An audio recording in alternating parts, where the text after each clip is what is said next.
নমস্কার বন্ধুরা, সোমাস ভ্যারাইটিসে আপনাদের সবাইকে স্বাগতম। আজ আমি আবার একটা নতুন ভিডিও নিয়ে চলে এসেছি। আজকে রান্না করব মাছের মাথা দিয়ে বাঁধাকপি। আমার কি উপকরণ লাগছে আপনাদেরকে দেখিয়ে দিই। আমি এখানে একটা 750 গ্রাম ওজনের বাঁধাকপিকে কেটে ধুয়ে নিয়েছি। একটা কাতলা মাছের মাথাকে ধুয়ে নিয়েছি। আর লাগছে একটা বড় সাইজের আলুকে এভাবে কেটে নিয়েছি। লাগছে একটা বড় সাইজের টমেটো, কটা কড়াইশুঁটি নিয়েছি, একটা মিডিয়াম সাইজের পেঁয়াজকে কুচিয়ে নিয়েছি, দুটো কাঁচা লঙ্কা নিয়েছি, আদা বাটা নিয়েছি। মশলার মধ্যে নিয়েছি জিরের গুঁড়ো, হলুদ গুঁড়ো, ধনে গুঁড়ো, স্বাদ অনুযায়ী নুন। ফোড়নে লাগছে আমার তেজপাতা, শুকনো লঙ্কা আর গোটা জিরে।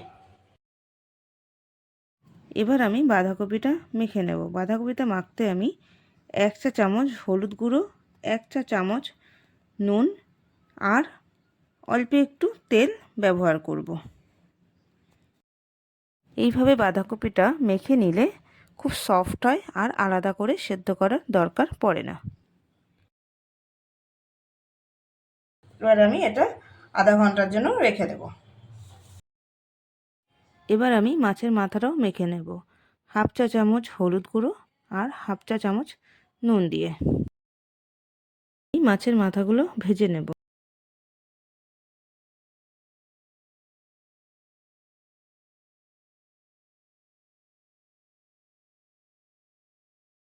মাছের মাথাগুলো আমার ভাজা হয়ে গেছে।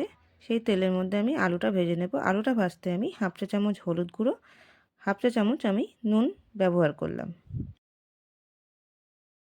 আলুটা আমার ভাজা হয়ে গেছে। আমার আর কোনো তেল এক্সট্রা করে তেল লাগবে না। সেই তেলের মধ্যে আমি পুরো রান্নাটা করব। ফোড়নে আমি 1 চা চামচ সাদা জিরে, 2টো শুকনো লঙ্কা আর 3টে তেজপাতা দিলাম। ফোড়নটা দিয়ে একটা সুন্দর গন্ধ বেরিয়েছে। এবার আমি কোচানো পেঁয়াজগুলো দিয়ে দিলাম। পেঁয়াজটা আমি খুব বেশি ভাজবো না, হালকা লাল হয়ে আসলে আমি টমেটোটা দিয়ে দেব। টমেটোটার মধ্যে আমি 1 চা চামচ হলুদ গুঁড়ো আর 1 চা চামচ নুন দিয়ে দিলাম। একটু নাড়িয়ে নেব। এবার আমি এর মধ্যে 1 চা চামচ জিরের গুঁড়ো আর 1 চা চামচ ধনে গুঁড়ো দিয়ে দেব। দেখুন মশলাটা আমার কষে গেছে। এবার আমি এর মধ্যে কড়াইশুঁটিগুলো দিয়ে দেব। 2টো কাঁচা লঙ্কা, 2 চা চামচের মতো আদা বাটা দিয়ে দিলাম। এবার ভালো করে মশলাটা কষিয়ে নেব। মশলাটা কষানো হয়ে গেছে। এর মধ্যে ভেজে রাখা মাছের মাথাগুলো দিয়ে দেব। খুন্তির সাহায্যে একটু মাছের মাথাগুলো ভেঙে দেব।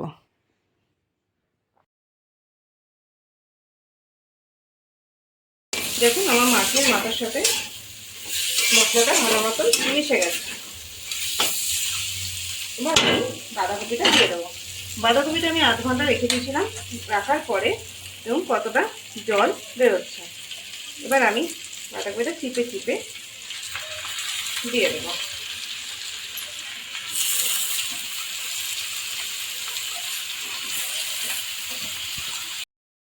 আমি পুরো বাঁধাকপিটা দিয়ে দিলাম। এবার আমি নাড়িয়ে দেবো। যাতে মশলার সাথে বাঁধাকপিটা ভালো মতন মিশে যায়। দেখুন মাছের মাথাগুলো আমি ভেঙে দিয়েছি। এখানে আমি কোনো জল ব্যবহার করব না।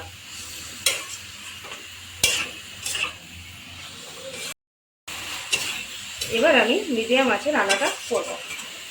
এটাকে আমি এখন ঢেকে দেবো।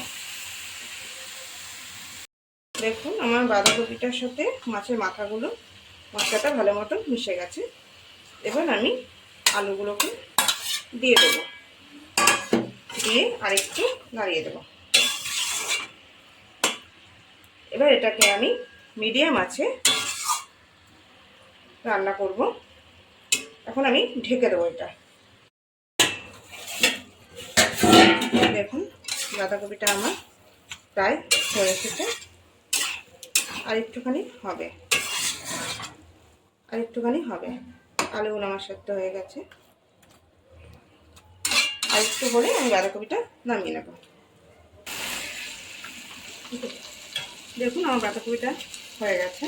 এবার আমি এখানে হাফ চামচের মতন চিনি অ্যাড করে দেবো, দিয়ে আরও 5 মিনিট এটা হবে।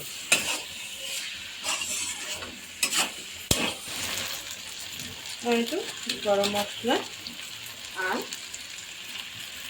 ঘি দিয়ে নামিয়ে নেব। আমার মাছের মাথা দিয়ে বাঁধাকপি রেডি। দেখুন আমি পরিবেশন করে দেখিয়ে দিচ্ছি বাঁধাকপিটা কেমন হচ্ছে। যদি আপনাদের আমার রেসিপিটা ভালো লেগে থাকে তো like, share, comment and subscribe করে দেবেন, আর পাশে থাকা বেল আইকনটি অবশ্যই প্রেস করে দেবেন।